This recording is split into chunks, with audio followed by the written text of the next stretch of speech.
They laughed when he walked into the courtroom still wearing his faded janitor uniform. The school board's lawyer smirked, flipping through his leather briefcase. Parents whispered behind their manicured hands. One even said, "Why is the help even allowed to speak?" But what the judge said next silenced everyone. Mr. Leonard Hayes, 62, had worked as a school janitor for over 30 years. He'd polished the same hallways, mopped the same marble floors, and unlocked the same doors every morning before sunrise. But when a burst pipe flooded the lower level of Weston Prep, destroying expensive tech equipment and historical documents, the school needed someone to blame. Leonard was that someone. Despite reporting the leak 2 weeks prior, and again 3 days before the incident, no repairs were made. Yet somehow he was accused of negligence, fired without severance, and sued for damages. He hadn't stepped into a courtroom since he served jury duty in his 20s. But today, Leonard came prepared. Not in a suit, but in his work boots and faded blue uniform, name patch and all. He didn't wear it to make a statement. He wore it because it was the only thing he owned that still fit from better days. And maybe,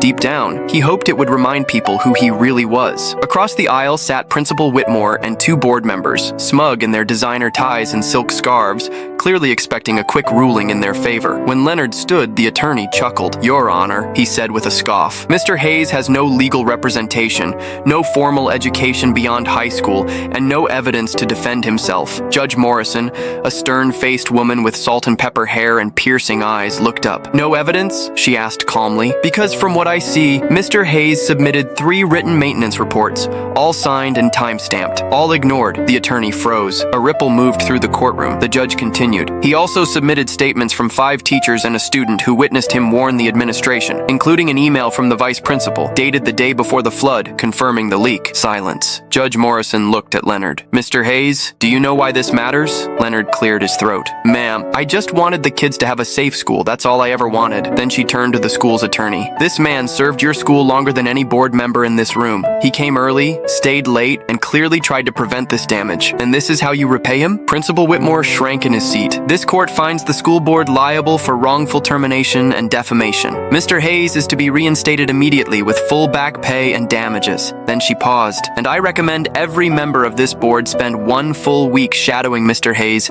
to understand what true service looks like." Gasps echoed. Parents looked down at their phones. The lawyer tried to speak but thought better of it. As the courtroom emptied, a teenage girl with a headscarf approached Leonard. "Mr. Hayes, you cleaned my mom's hospital room last year. She was too tired to eat, and you left her a thermos of your wife's soup." Leonard blinked. "She said it was the best she'd ever had. She passed away last month, but she made me promise to thank you." He took off his cap and placed it over his heart. "She was a kind woman. I remember her." The girl smiled. "My mom said angels wear boots too. If you believe respect isn't earned through degrees or suits, but by how we treat others, like this video. And don't forget to subscribe and share